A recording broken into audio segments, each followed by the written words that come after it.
Hello दोस्तों, क्या हाल है। तारीख आज 12 अगस्त 2024, दिन सोमवार, हिंदी तिथि अष्टमी। और आइए बात करते हैं आज के मुख्य समाचार में देश भर की तमाम बड़ी खबरों पर नजर डालते हैं। देखिए, एक तो आज सावन का चौथा सोमवार है, महादेव की पूजा अर्चना करनी चाहिए जरूर। और वहीं दोस्तों, आज के दिन को इंटरनेशनल यूथ डे के रूप में मनाया जाता है, यानी कि अंतर्राष्ट्रीय युवा दिवस। देश भर के सभी युवाओं को हार्दिक शुभकामनाएं। युवाओं के लिए स्वामी विवेकानंद ने एक बहुत ही अच्छी बात कही है, उठो जागो और तब तक मत रुको जब तक कि लक्ष्य की प्राप्ति न हो जाए। और आज के दिवस को दोस्तों वर्ल्ड एलिफेंट डे के रूप में भी मनाते हैं। चलिए आगे बढ़े खबरों में। देखिए, पहली बड़ी खबर तो यह है कि आज देश भर में डॉक्टर हड़ताल पर रहेंगे। जो कोलकाता में ट्रेनी डॉक्टर के साथ बड़ी ही हिंसक तरीके से दरिंदगी की गई, घिनौना कृत्य किया, तो उसके विरोध में आज सोमवार को पूरे देश में डॉक्टरों की हड़ताल रहेगी, जिसके चलते देश भर के अस्पतालों में स्वास्थ्य सेवाएं भी प्रभावित रहेगी। Federation of resident doctors association FORDA ने एक पत्र जारी कर 12 अगस्त को अस्पतालों में देशव्यापी हड़ताल करने का ऐलान किया है। और कोलकाता में जो ट्रेनी डॉक्टर के साथ ये घटनाएं हुई, उसके बाद अब मेडिकल कॉलेज के सुप्रीडेंट को भी हटा दिया गया है। जांच में खुलासा हुआ कि आरोपी 4 शादियां कर चुका है, 3 पत्नियां भी भाग चुकी हैं उसकी। और दिल्ली में भी आज सभी सरकारी अस्पतालों में डॉक्टर सेवाएं नहीं देंगे, केवल इमरजेंसी सुविधा ही मिलेगी।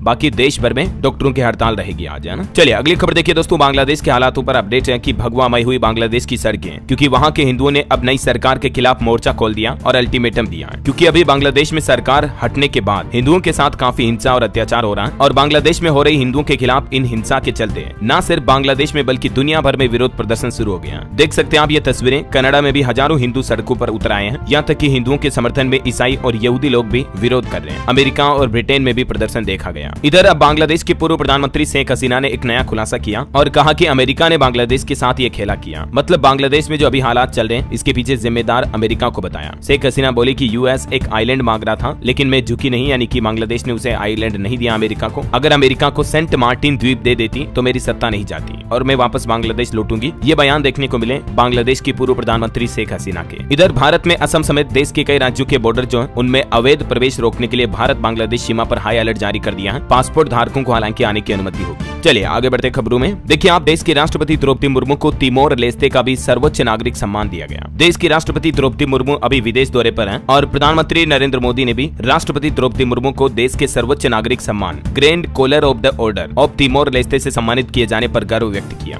ये सम्मान का नाम ध्यान रखिएगा, करंट अफेयर्स के हिसाब से बहुत ही इंपॉर्टेंट है। पीएम बोले कि ये हमारे देश के लिए गर्व का क्षण है। हाल ही में कुछ ही दिन पहले आपको पता होगा राष्ट्रपति को फिजी का भी सर्वोच्च नागरिक सम्मान मिला था, चैंपियन ऑफ द ऑर्डर। चलिए दोस्तों अगली खबर देखिए आप। भारत पाकिस्तान बॉर्डर पर शुरू हुआ ऑपरेशन अलर्ट। 20 अगस्त तक भारतीय सेना हाई अलर्ट पर रहेगी। आने वाले स्वतंत्रता दिवस को देखते हुए अब BSF समेत इंडियन आर्मी के सारे जवान अलर्ट पर हैं। 15 अगस्त स्वतंत्रता दिवस को देखते हुए घुसपैठ और तस्करी की संभावनाओं को रोकने के लिए सरहद पर ऑपरेशन अलर्ट शुरू कर दिया गया है। राजधानी दिल्ली में भी 1 महीने तक विंडसर पैलेस पर एक तरफा ही चलेगा ट्रैफिक। NDMC की तरफ से एडवाइजरी जारी की गई। और वहीं देखिए दोस्तों, दिल्ली में डॉक्टरों पर भी एक रिपोर्ट सामने आ रही कि भारी कमी से जूझ रहे हैं दिल्ली के केंद्रीय अस्पताल। सिर्फ एम्स हॉस्पिटल से ही 3 साल में 25 डॉक्टरों ने ड्यूटी छोड़ दी। चलिए अगली खबर है। आकाश NG मिसाइल को लेकर भारत ने ठुकराया ब्राजील का प्रस्ताव, कहा कि हमारा रडार सिस्टम ज्यादा एडवांस है। वैसे भारत के दुश्मनों की अब खेर नहीं, क्योंकि इंडियन आर्मी अब और ज्यादा ताकतवर होने जा रही है। स्वदेशी LCA Mark II लड़ाकू विमान पूरी तरह से तैयार हो चुका है और एयरफोर्स का प्लान है साल 2029 तक इस विमान को बड़े पैमाने पर भारतीय वायुसेना में शामिल किया जाएगा और इससे इंडियन एयरफोर्स की ताकत और बढ़ेगी, है ना। चलिए अगला अपडेट आ रहा। NSIL इंडिया नेपाल का सैटेलाइट लॉन्च करेगा। विदेश मंत्रालय के साथ एक MOU पर साइन हुई है। NSIL यानी कि न्यू स्पेस इंडिया लिमिटेड के बीच नेपाल का मुनान सैटेलाइट लॉन्च करने के लिए एक समझौता हस्ताक्षर हुआ है। चलिए खबर है दोस्तों, किसानों और वैज्ञानिकों के बीच पहुंचे प्रधानमंत्री नरेंद्र मोदी और जारी की 109 उन्नत बीजों की किस्में। PM मोदी ने किस्मों को जारी करते हुए कहा कि लोग जैविक फूड की तरफ बढ़ रहे हैं। वहीं शरद पवार ने भी केंद्र सरकार पर आरोप लगाए कि किसानों की खुद की जान लेने की घटनाएं दुगुनी हुई। प्रधानमंत्री बोले कि हरित श्वेत के बाद अब देश में पोषण क्रांति आएगी और ये उन्नत किस्म की बीजें लॉन्च करते हुए PM ने कहा कि जल्द ही किसान भी मालामाल होंगे। इन फसलों में कई अलग अलग तरह की फसलें और बीज हैं, जिसकी डिटेल आप देख सकते हैं। और वहीं दोस्तों, किसानों की बात हो रही है तो आपको बता दूं, बिहार के नीतीश सरकार भी किसानों के लिए एक और योजना लेकर आई है, जिसके तहत 10 लाख रुपए तक का अनुदान मिलेगा किसानों को। और इस योजना में आवेदन करने की लास्ट डेट 31 अगस्त ही है, यानी इस महीने आवेदन कर सकते हैं किसान भाई लोग। योजना का लाभ उठाने के लिए ऑनलाइन आवेदन करना पड़ेगा और आवेदन की जांच के बाद लाभुक का चयन लॉटरी के आधार पर किया जाएगा। बिहार सरकार ने राष्ट्रीय कृषि विकास योजना के तहत कृषि उत्पाद भंडारण के लिए ये गोदाम निर्माण योजना शुरू की है। यानी कि इस योजना के तहत फसल भंडारण के लिए किसान 100 या 200 मीट्रिक टन के गोदाम बना सकते हैं और ये गोदाम बनाने के लिए सरकार उन्हें 10 लाख रुपए तक का अनुदान देगी, है ना। और भी ज्यादा जानकारी देख सकते हैं आप इस योजना के बारे में। चलिए अगली खबर देखिए आप। पेरिस ओलंपिक में बिना गोल्ड के भारत का अभियान समाप्त हुआ। मेडल टैली में भारत 71वें स्थान पर रहा। विनेश के मेडल का फैसला 13 अगस्त को आएगा। इस बार के ओलंपिक में भारत के ये मेडल वीर रहे और भारत टोटल 71वें नंबर पर रहा। ओलंपिक में नंबर 1 पर चीन रहा, जिसने टोटल टोटल 90 मेडल जीते हैं। भारत के खाते में कुल 6 मेडल आए और इन 6 मेडल में से भारत को किन किन खेलों में पदक मिले तो 3 पदक निशानेबाजी में मिले, एक एथलेटिक्स में, एक कुश्ती में और एक हॉकी में। तो मनु भाकर की उपलब्धि से लेकर विनेश फोगाट के विवाद तक कुछ इस तरह से याद किया जाएगा पेरिस ओलंपिक। वहीं खेल जगत से एक और खबर है दोस्तों, ग्लोबल महिला कबड्डी लीग का पहली बार आयोजन होने जा रहा। दुनिया के 15 देश के एथलीट्स लगाएंगे दांव पेंच। वैश्विक स्तर पर कबड्डी को बढ़ावा देने के लिए दुनिया में पहली बार ग्लोबल महिला कबड्डी लीग का आयोजन हो रहा है। इसका आगाज सितंबर 2024 से होना है। चलिए अगली खबर देखिए दोस्तों, हिंडनबर्ग की रिपोर्ट ने एक बार फिर से खड़ा किया हंगामा, सेबी की साख पर भी उठाई सवाल। दरअसल हिंडनबर्ग ने अब कुछ नए आरोप लगाए, कहा कि सेबी चीफ का अडानी कंपनियों में निवेश है, उनके पति धवल के साथ मिलकर पैसे लगाए हैं। देखिए हिंडनबर्ग ने सेबी चीफ पर क्या गंभीर आरोप लगाए। माधवी बुच के उस विदेशी फंड में हिस्सेदारी है जिसमें अडानी का निवेश है, जबकि बुच बोली इस पर कि हमारी जिंदगी खुली किताब है, चाहो तो जांच करके देख लो। हालांकि इन आरोपों के बाद अब म्यूचुअल फंड के संगठन AMFI ने भी सेबी प्रमुख के सपोर्ट में बयान जारी किया, कहा कि हिंडनबर्ग की रिपोर्ट का मकसद सिर्फ सनसनी पैदा करना है। अडानी ग्रुप की तरफ से भी इस पर क्लियरिफिकेशन दिया गया, कहा कि हिंडनबर्ग अपने फायदे के लिए नई रिपोर्ट लाई है। सेबी चेयरपर्सन के साथ हमारे कोई कॉमर्शियल रिलेशन नहीं है। हिंडनबर्ग ने अपना लाभ कमाने के लिए रिपोर्ट बनाई और सार्वजनिक तथ्यों को रखने में भी चालाकी की, ये कहना है अडानी समूह का। इधर राहुल गांधी बोले कि सेबी की प्रतिष्ठा को गंभीर खतरा है, छोटे निवेशकों की जिम्मेदारी कौन लेगा। हिंडनबर्ग की रिपोर्ट पर राहुल ने भी केंद्र से कुछ सवाल किए। टोटल 3 सवाल किए राहुल गांधी ने, कहा कि सेबी चीफ ने इस्तीफा क्यों नहीं दिया, निवेशकों ने अगर पैसा गंवाया तो जिम्मेदारी किसकी होगी और क्या इस मामले पर सुप्रीम कोर्ट संज्ञान लेगा। कहीं न कहीं राहुल के भी सवाल जायज हैं विपक्षी नेता होने के नाते। हालांकि इस हिंडनबर्ग की रिपोर्ट पर देखिए एक्सपर्ट का क्या कहना है। एक्सपर्ट बोले कि भारतीय बाजार की मजबूती से परेशान है हिंडनबर्ग और नई रिपोर्ट मार्केट की तेजी को रोकने की कोशिश है, क्योंकि एक तो हिंडनबर्ग ने खुद सेबी की नोटिस का जवाब नहीं दिया, फिर उल्टा अब सेबी चेयरपर्सन पर ही झूठे आरोप लगा दिए। तो मार्केट एक्सपर्ट का कहना है कि कुछ यूं है हिंडनबर्ग रिपोर्ट की पूरी क्रोनोलॉजी। खैर फिलहाल कुल मिलाकर सेबी और अडानी समूह दोनों ने हिंडनबर्ग के आरोपों को तो खारिज कर दिया है और इस रिपोर्ट के बाद आज सोमवार को स्टॉक मार्केट में भी कैसा रहेगा कारोबार, अडानी के शेयरों पर भी असर देखने को मिल सकता है। वैसे मार्केट से जुड़े कुछ और अपडेट्स मैं आपको आगे बताऊंगा। फिलहाल देखिए आप अगली खबर, मणिपुर में देखिए एक बार फिर से अशांति फैली। कांग पोकजी जिले में बम ब्लास्ट हुआ जिसमें पूर्व विधायक की पत्नी की जान चली गई। वहीं जम्मू कश्मीर में भी पिछले 48 घंटों के भीतर तीसरी आतंकी मुठभेड़ हुई। उधमपुर के बसंत पुल के जंगलों में 3-4 आतंकी छिपे हैं। अनंतनाग और किश्तवाड़ में भी सर्चिंग जारी है। कल ही आपको बताऊंगा अनंतनाग मुठभेड़ में हमारे भारत के 2 जवान शहीद हो गए थे। चलिए अगली खबर है दोस्तों, एक श्रद्धांजलि। भारत के पूर्व विदेश मंत्री नटवर सिंह जी का निधन हो गया। 95 साल की उम्र में गुरुग्राम के मेदांता अस्पताल में आखिरी सांस ली। काफी लंबे समय से ये बीमार चल रहे थे। और वही खबर है, आम आदमी पार्टी ने दिल्ली में नए ऑफिस में शिफ्टिंग शुरू की। दिल्ली हाईकोर्ट के निर्देशों पर नया दफ्तर मिला है। 10 अगस्त तक पुराना ऑफिस खाली करना था। ऑटो इंडस्ट्री से खबर देखिए, महिंद्रा थार रोक्स का फ्रंट लुक रिवील हुआ। एसयूवी के 5 डोर वर्जन में LED हेडलैम्प और प्रीमियर इंटीरियर मिलेगा। मारुति जिम्नी से इसकी टक्कर होगी। चलिए खबर है दोस्तों, सिक्किम में BRO ने पूर्व और पश्चिम सिक्किम को जोड़ने वाली इंद्राणी पुल का पुनर्निर्माण किया और इसका उद्घाटन आज 12 अगस्त को होगा। वही देखिए CBDT का कहना है कि करदाताओं से बात करते समय डराने धमकाने वाली आदतें छोड़ दें। टैक्स अधिकारी CBDT प्रमुख ने दूरदर्शी बनने पर जोर दिया। और खबर है दोस्तों, भारी बारिश के चलते आज अमरनाथ यात्रा स्थगित की गई। 80 से ज्यादा लंगर भी वापस लौटे और फिलहाल आज 12 अगस्त के लिए अमरनाथ यात्रा को स्थगित कर दिया है। और खबर है, भारत के विदेश सचिव मिस्त्री ने काठमांडू में नेपाल भाषा परिषद के नवनिर्मित भवन का उद्घाटन किया। 2 दिवसीय दौरे पर अभी वो नेपाल पहुंचे हुए हैं। वही देखिए 25 से 29 सितंबर तक उत्तर प्रदेश आयोजित करेगा यूपी इंटरनेशनल ट्रेड शो का दूसरा संस्करण। प्रदेश में निवेश को बढ़ाने के लिए योगी सरकार फिर से ये प्लान बनाया है और यूपी के मुख्यमंत्री योगी आदित्यनाथ ने कहा कि खराब प्रदर्शन वाले जिलों के पुलिस अफसरों पर अब सख्त कार्रवाई की जाएगी। सुधर जाएं नहीं तो गाज गिरेगी। यूपी सरकार का एक और प्लान देखिए, माध्यमिक विद्यालयों को संवारेंगे अब शिक्षा विभाग के वरिष्ठ अधिकारी। गोद लेकर ठीक करेंगे स्कूलों की व्यवस्था और इसको लेकर 20 अगस्त तक सूचना उपलब्ध कराने को भी कहा गया है। समूह के अधिकारी 6ठी से 12वीं तक के एक विद्यालय को गोद लेंगे। चलिए अगला अपडेट देखिए, अब सड़क या दुकान पर नहीं बिकेंगे घटिया क्वालिटी के हेलमेट। सरकार ने बनाया कड़ा कानून। अब देश में घटिया हेलमेट बनाने वाली कंपनियों और इन्हें बेचने वालों को बख्शा नहीं जाएगा। केंद्र सरकार के उपभोक्ता मंत्रालय ने सभी 736 जिला कलेक्टर मजिस्ट्रेट को आदेश जारी कर दिया। मतलब भारत के सभी राज्यों के सभी जिलों के अधिकारियों को यह निर्देश दिया है कि ऐसे लोगों को जड़ से खत्म करें और हेलमेट की क्वालिटी नियंत्रित करें, क्योंकि आए दिन बाइक एक्सीडेंट में जान जाने की घटनाएं काफी ज्यादा बढ़ रही हैं। घटिया हेलमेट से काफी नुकसान होते हैं। यही वजह की सरकार की तरफ से अब सख्त निर्देश जारी किए। ISI और डॉट मार्क हेलमेट की बिक्री ही हो पाएगी अब, जो कि सरकार के स्टैंडर्ड के अकॉर्डिंग होंगे, है ना। और दोस्तों अभी तो अपन कुछ और महत्वपूर्ण और काम की खबरें देखेंगे, लेकिन फिलहाल वक्त तो चला आज के मौसम समाचार जानने का।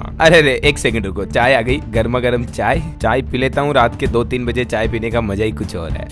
चाय वाय पीते हो नहीं पीते हो आप भी? कमेंट करके बताओ देखे मुझे। कई लोग कमेंट करते हैं, कहते हैं सुबह की चाय डीएलएस भाई के वीडियो के साथ में पीते हैं। बड़ी खुशी होती है दोस्तों आपके ऐसे प्यार भरे कमेंट देखकर। तो अपनी चाय पर चर्चा तो होती रहेगी। सीधा आगे बढ़ते हैं खबरों में। तो मौसम की बात कर रहे थे अपन, है ना। अच्छा, एक बात और याद दिला दूं कि अगर आप डीएलएस न्यूज चैनल पर पहली बार आए हैं दोस्तों, या फिर डीएलएस न्यूज चैनल को अभी तक भी सब्सक्राइब नहीं किया ना, तो इसे सब्सक्राइब करके बेल आइकन जरूर दबा देना, ताकि आप हमारी डीएलएस न्यूज कम्युनिटी से जुड़ जाओगे और कभी कोई काम की खबर मिस नहीं कर पाओगे। आप चैनल पर जाकर देखिए खुद, डेली इंपोर्टेंट काम की खबरें, सरकार के नए नियम, बड़े फैसले जब भी आते तो सबसे पहले मैं आपको डीएलएस न्यूज चैनल के माध्यम से अपडेट कर देता हूँ, राइट। तो फटाफट से सब्सक्राइब कर लो और आपका दिल करे तो लाइक कर देना। चलिए टाइम वेस्ट नहीं करेंगे अपन, सीधा आगे बढ़ते हैं मौसम अपडेट में। देखिए आप, पंजाब, हरियाणा, हिमाचल प्रदेश समेत देश के कई राज्यों में मूसलाधार भारी बारिश की चेतावनी है। राजस्थान में तो रेड अलर्ट है। देश का मानसून ट्रैकर देखिए, दिल्ली एनसीआर में भी भारी बारिश से सड़कों पर पानी भरा, लंबा जाम लग गया। पंजाब में 9 लोगों की जान चली गई। यूपी में काशी विश्वनाथ के गेट भी बंद किए गए। देखिए मौसम विभाग का कहना है कि लखनऊ, गोरखपुर समेत यूपी के 40 जिलों में आज भी मूसलाधार बारिश हो सकती है। कल भी तेज बारिश देखी गई। वाराणसी में गंगा नदी उफान पर चल रही है। काशी विश्वनाथ के 3 गेट बंद किए गए। प्रयागराज, यमुना में एक छात्र भी बह गया। कुछ और राज्यों के हालात देखते हैं। मध्य प्रदेश का मानसून अपडेट देखिए, भिंड, श्योपुर में भारी बारिश हुई। भोपाल में रिमझिम बारिश देखी गई। आज भी एमपी के 7 जिलों में अलर्ट है। हिमाचल प्रदेश में मंडी मनाली नेशनल हाईवे पर दर की पहाड़ी, मलबे से पेट्रोल पंप को भी नुकसान हुआ। 50 मार्ग यातायात के लिए बंद है। हरियाणा में बारिश से जलभराव हुआ, कई गाड़ियां बंद पड़ी। चंडीगढ़ में स्कूल बस भी धंसी। 3 बच्चियों की जान जाने की खबर है। इधर पंजाब में भी देखिए 8 जिले बारिश से जलमग्न है। अलर्ट जारी हुआ। होशियारपुर में 12 लोग बहे, 9 लोगों की जान चली गई। टोटल 10 लोग बाढ़ में बहे, जिनमें से 9 लोगों की जान गई। हिमाचल में आजकल बाढ़ में काफी ऐसी घटनाएं हो रही दोस्तों, सावधान रहें आप भी। ये देखिए आप कुछ घटनाएं। राजस्थान में भी भरतपुर में बाण गंगा नदी में डूबने से 7 युवकों की जान चली गई। नहाते समय यह हादसा हुआ। ये सभी पिकनिक मनाने गए थे, 7 दोस्त, और सभी के सभी बह गए। 3 तो इनमें सगे भाई थे। और अभी राजस्थान में भारी बारिश के चलते कई जिलों में स्कूलों में छुट्टियां घोषित कर दी है। कलेक्टर ने आदेश जारी किए। करौली, गंगापुर सिटी, जयपुर, भरतपुर में आज भी स्कूलों में अवकाश रहेगा। वहीं देखिए बिहार में भी 8 जिलों में गरज के साथ भारी बारिश का अलर्ट है। किसानों के लिए भी खास चेतावनी। पूरा बिहार अभी बारिश में पानी पानी हुआ। मुख्यमंत्री नीतीश कुमार ने खुद जायजा लिया। कई जगहों पर बाढ़ के हालात चल रहे हैं। झारखंड के भी 10 जिलों में आज भारी बारिश का अलर्ट है। रांची में छाए रहेंगे बादल। 16 अगस्त तक मौसम ऐसा ही रहने वाला है। छत्तीसगढ़ में बारिश का सिस्टम अब कमजोर पड़ रहा है। रायपुर, बस्तर में राहत मिली, लेकिन सरगुजा संभाग में 5 दिन बरसात का अलर्ट है। उत्तराखंड में भी पहाड़ों पर लगातार बारिश देखी जा रही है। ऋषिकेश में गंगा नदी का जलस्तर चेतावनी रेखा से 20 सेंटीमीटर ऊपर बह रहा है। और भी दोस्तों अगले 24 घंटों के दौरान मौसम की संभावित गतिविधियां क्या रह सकती हैं। 12 अगस्त को देश के 14 राज्यों में आज भारी बारिश का अलर्ट है। इन सभी राज्यों की लिस्ट भी आप देख सकते हैं स्क्रीन पर। और चलिए मौसम के बाद मार्केट के कुछ अपडेट देख लेते हैं। देखिए शेयर बाजार में इस सप्ताह उतार चढ़ाव का अनुमान है। रिटेल महंगाई से लेकर कंपनियों के तिमाही नतीजों तक कई सारे फैक्टर्स बाजार की चाल तय करेंगे। और ये जो हिंडनबर्ग की रिपोर्ट आई, इस बीच अब सेबी ने भी निवेशकों को सोच समझकर कदम उठाने की नसीहत दी है। कई सारे शेयरों में शॉर्ट पोजीशन हो सकती है। भारत के स्टॉक मार्केट में टॉप 10 कंपनियों में से 8 की वैल्यू भी लगभग 1.5 लाख करोड़ रुपए घटी। रिलायंस का भी मार्केट कैप 33,931 करोड़ रुपए गिरा। और इंडियन स्टॉक मार्केट में अब तक अगस्त में विदेशी पोर्टफोलियो निवेशकों ने भी शेयर बाजार से 13,400 करोड़ रुपए की निकासी की, क्योंकि अभी अमेरिका में भी मंदी की आशंका चल रही है। तो एफपीआई काफी गिर रहा इंडिया में। और मार्केट एक्सपर्ट का भी अनुमान है कि भारत में नए नियमों से 40% तक घट सकती है F&O की ट्रेडिंग। एनएसई बीएसई की कमाई पर तगड़ी चोट लग सकती है। चलिए आगे बढ़ते हैं खबरों में। देखिए कुछ स्टेट न्यूज अपडेट। झारखंड के राशन डीलरों ने मुख्यमंत्री हेमंत सोरेन सरकार को चेतावनी दी और बोले कि अगर कमीशन न बढ़ा तो हम हड़ताल करेंगे। इनकी कमीशन बढ़ाने की मांग है, जिसकी डिटेल भी आप देख सकते हैं। वहीं महाराष्ट्र में देखिए लाडली बहन योजना की किस्त 17 अगस्त को लाभार्थियों के खाते में जमा होगी। फडणवीस सरकार की तरफ से ऐलान किया गया। हर महीने इस योजना के तहत महिलाओं को 1500 रुपए दिए जाते हैं और इसकी अगली किस्त इसी महीने 17 तारीख को जारी की जाएगी, है ना। चलिए खबर है दोस्तों, छत्तीसगढ़ में अब सरकारी स्कूलों में मिलेगा नाश्ता। कोरबा में 40,000 बच्चों से इसकी शुरुआत होने जा रही है। उद्योग मंत्री देवांगन बोले कि भोजन से पहले ब्रेकफास्ट भी कराया जाएगा बच्चों को। वहीं छत्तीसगढ़ राज्य के प्रदेश के सभी बैरियर हटेंगे। जीएसटी लागू होने के बाद अब इनकी जरूरत नहीं है। मोबाइल यूनिट जांचेगी आने वाले वाहनों के फिटनेस परमिट। और इधर देखिए हरियाणा में किसानों ने टोल फ्री कराया। बोले किसान यूनियन के झंडे कार्ड वाली गाड़ियां फ्री निकालो। टोल कर्मी पंचायत में आकर माफी मांगे। हरियाणा में एक बार फिर से किसानों ने जिंद में उनकी गाड़ियों से टैक्स वसूली करने पर Delhi Chandigarh national highway NH 352 पर बने टोल प्लाजा को बंद करा दिया। और वैसे टोल से जुड़ा एक और अपडेट है। हरियाणा के गुरुग्राम में ही बनेगा देश का पहला सैटेलाइट टोल। राव नरबीर बोले मूलभूत सुविधाएं मुहैया कराना सरकार की पहली प्राथमिकता है। वहीं देखिए हरियाणा के बिजली उपभोक्ताओं के लिए खुशखबरी, अब 15 दिनों के भीतर मिलेंगे नए कनेक्शन। जी हां, अब हरियाणा में नया बिजली कनेक्शन पाने के लिए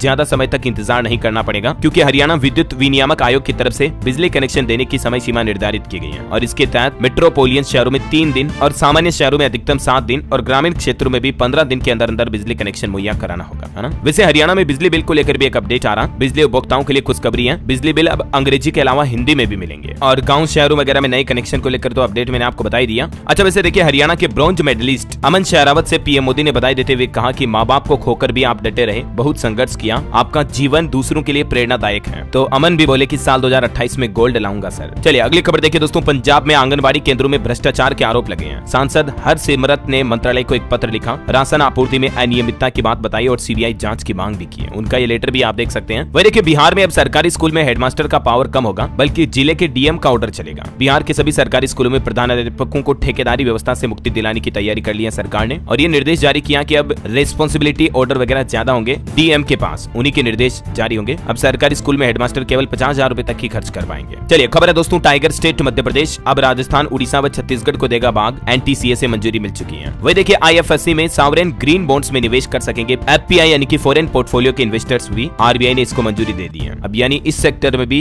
विदेशी निवेशक आ सकेंगे, है ना। चलिए अगली बड़ी खबर देखिए, भारत में साल 2020 से 25 तक कैंसर के 13% मामले बढ़ने का अनुमान है और दुनिया भर में कैंसर मरने का दूसरा प्रमुख कारण है। एक्सपर्ट की तरफ से ये चेतावनी जारी की गई वैज्ञानिकों की तरफ से। चलिए अगली खबर देखिए, उड़ीसा की मोहन सरकार 15 अगस्त को जारी करेगी सुभद्रा योजना की एसओपी। स्वतंत्रता दिवस के मौके पर उड़ीसा की भाजपा सरकार अपने चुनावी वादे के अनुसार इस योजना की नई गाइडलाइन जारी करेगी और इस योजना में कौन कौन लोग बाहर हो सकते हैं जिसकी डिटेल भी आप देख सकते हैं स्क्रीन पर, है ना। और अभी इस महीने कई राज्य सरकार ने योजना के पैसे देने की घोषणा की है। मैंने आपको कल ही बताया था झारखंड सरकार भी मैया सम्मान योजना की पहली किस्त इस बार रक्षाबंधन के मौके पर जारी करेगी और फिर हर महीने की 15 तारीख को महिलाओं के बैंक खातों में धनराशि पहुंच जाएगी। राज्य की 48 लाख बहन बेटियों को इस योजना का तोहफा देगी झारखंड सरकार, है ना। और इधर देखिए आप मध्य प्रदेश सरकार ने भी कमाल कर दिया। केंद्र सरकार तो प्लान बनाती रही, लेकिन मोहन सरकार ने खाते में ट्रांसफर भी कर दिए इस योजना के पैसे। दरअसल एमपी सरकार ने स्कूल और कॉलेज जाने वाली छात्राओं के लिए सैनिटरी पैड के पैसे ट्रांसफर किए हैं। लड़कियों के खाते में 57 करोड़ रुपए से भी ज्यादा की धनराशि ट्रांसफर की गई और आगे भी एमपी सरकार बच्चियों को, लड़कियों को ये लाभ देती रहेगी। स्कूलों में पढ़ने वाली लड़कियों को इस योजना का फायदा मिलेगा, है ना। चलिए खबर देखिए, उड़ीसा में अब 30 रुपए किलो बिकेगा आलू। महंगाई पर ब्रेक लगाने के लिए सरकार का प्लान तैयार है। राज्य सरकार की तरफ से ये ऑर्डर जारी किया है। इन जिलों में फिलहाल ये उपलब्ध होगा। चलिए कुछ एजुकेशनल खबरें देखते हैं दोस्तों। देखिए सही जानकारी देना गंदी बात नहीं है। छत्तीसगढ़ के सरकारी स्कूलों में अब एसई स्टार एजुकेशन भी दी जाएगी। गवर्नमेंट जॉब को लेकर अपडेट है। सरकारी भर्ती में मिले 10 अंकों का बोनस। हाईकोर्ट की तरफ से ये बड़ा फैसला सुनाया गया। छत्तीसगढ़ हाईकोर्ट ने एक याचिका पर सुनवाई करते हुए ये फैसला सुनाया और कोर्ट ने कहा कि कोविड काल में 6 महीने तक सेवाएं देने वाले लोगों को सरकारी भर्ती में 10 बोनस अंक मिलने चाहिए। और पंजाब सरकार की भी एक नई पहल देखिए दोस्तों, आनंदपुर साहिब में बनेगा पहला स्कूल ऑफ हैप्पीनेस यानी खुशियों का स्कूल और इस स्कूल में शनिवार को बैग भी नहीं ले जाना पड़ेगा बच्चों को। राज्य सरकार का ये प्लान है, देख सकते हैं आप। और वहीं पंजाब में राज्य के 132 स्कूलों को अपग्रेड भी किया जाएगा। उत्तर प्रदेश में देखिए योगी सरकार 30,000 युवाओं को देगी सूर्य मित्र की ट्रेनिंग। यूपी में अब दुगनी स्पीड से होगा मिशन सौर पैनल का काम, जो केंद्र सरकार की योजना है ना, प्रधानमंत्री सूर्य घर योजना। इसी को यूपी में अब तेजी से लागू करने के लिए योगी सरकार ने ये प्लान बनाया है। युवाओं को सूर्य मित्र भी बनाया जाएगा। इसके तहत ट्रेनिंग दी जाएगी जिससे युवाओं को रोजगार भी मिल सकेगा और प्रदेश में जल्दी तरीके से सोलर पैनल भी इंस्टॉल हो सकेंगे। 600 घंटे का व्यापक प्रशिक्षण भी दिया जाएगा, मतलब ट्रेनिंग दी जाएगी पहले सूर्य मित्रों को और फिर सोलर पैनल लगाने वगैरह की जिम्मेदारी दी जाएगी। और उत्तर प्रदेश में पर्यटन सेक्टर को भी 5 गुना बढ़ाएगी योगी सरकार। 80 करोड़ से ज्यादा पर्यटकों को यूपी लाने का भी प्रयास किया जा रहा है। इसकी भी प्लानिंग कर रही है योगी सरकार। और वहीं झारखंड में देखिए दोस्तों 10वीं 12वीं में लागू होगा एनसीईआरटी का नया सिलेबस। जेक ने नया सिलेबस लागू करने का आदेश भी जारी कर दिया है और इस अपडेट सिलेबस में क्या चीजें होगी देख सकते हैं आप। और चलिए एजुकेशन के बाद खबर है पॉलिटिक्स से। देखिए आप, एनडीए को राज्यसभा में बहुमत मिलने की संभावना दिख रही है। 12 सीटों पर अगले महीने 3 सितंबर को उपचुनाव होगा। 11 पर भाजपा और सहयोगियों की जीत की संभावना है। चलिए अंत में आज के राशिफल पर नजर डालते हैं। देखिए मेष राशि वालों को बिजनेस में तरक्की के मौके मिलेंगे। कर्क और वृश्चिक राशि वालों की इनकम भी बढ़ सकती है। मिथुन राशि के लोग गलतियां करने से बचें और कन्या राशि के लोग जरूरी निर्णय लेने में ज्यादा देरी न करें। और ये जो नया सप्ताह शुरू हो रहा है ना दोस्तों, 6 राशियों के लिए काफी फायदेमंद रहेगा। मेष राशि वालों को अच्छी खबर मिल सकती है और वृश्चिक वालों को भी प्रॉपर्टी के काम में फायदा हो सकता है। और हाँ, आप मुझे कमेंट करके बताइए कि हर घर तिरंगा अभियान की शुरुआत सबसे पहले किस साल हुई, यानी अभी ये कौन सा संस्करण है, कमेंट करके बताइए। और सही जवाब देने वाले लोगों को रैंडमली सेलेक्ट होने पर डीएलएस न्यूज टीम की तरफ से एक शानदार सरप्राइज गिफ्ट जीतने का मौका मिलेगा। जल्दी मैं लाइव आऊंगा दोस्तों डीएलएस न्यूज पर और विनर्स का अनाउंसमेंट भी करूंगा, क्योंकि बहुत सारे भाई बहनों का ये सवाल होता है कि विनर को गिफ्ट नहीं दिया जाता या देते ही नहीं वो डीएलएस भाई, मुझे कब गिफ्ट मिलेगा वगैरह वगैरह, काफी सवाल होते हैं आपके। तो मैं आपको पूरी लिस्ट भी बताऊंगा, प्रूफ बताऊंगा। एक बार तो मैंने बताया भी था अगर आप लाइव स्ट्रीम देखते हो डीएलएस भाई की। तो बाकी जल्दी मैं वापस लाइव आऊंगा और आपके सब कुछ सारे सवाल क्लियर कर दूंगा। सेटअप बन रहा है, एक नया स्टूडियो तैयार हो रहा है, उसके बाद लाइव करते देखें। और फिलहाल तो ये आज की खबरें यही समाप्त होती हैं। इस वीडियो को लाइक और शेयर कर देना। डीएलएस न्यूज चैनल को सब्सक्राइब नहीं कर रखा हो तो सब्सक्राइब भी कर देना, ठीक है ना। बेल आइकन तो दबा ही देना और बाकी ख्याल रखना अपने परिवार का, फैमिली का। मिलेंगे अगले नेक्स्ट अपडेट में, तब तक के लिए जय हिंद, जय भारत, वंदे मातरम।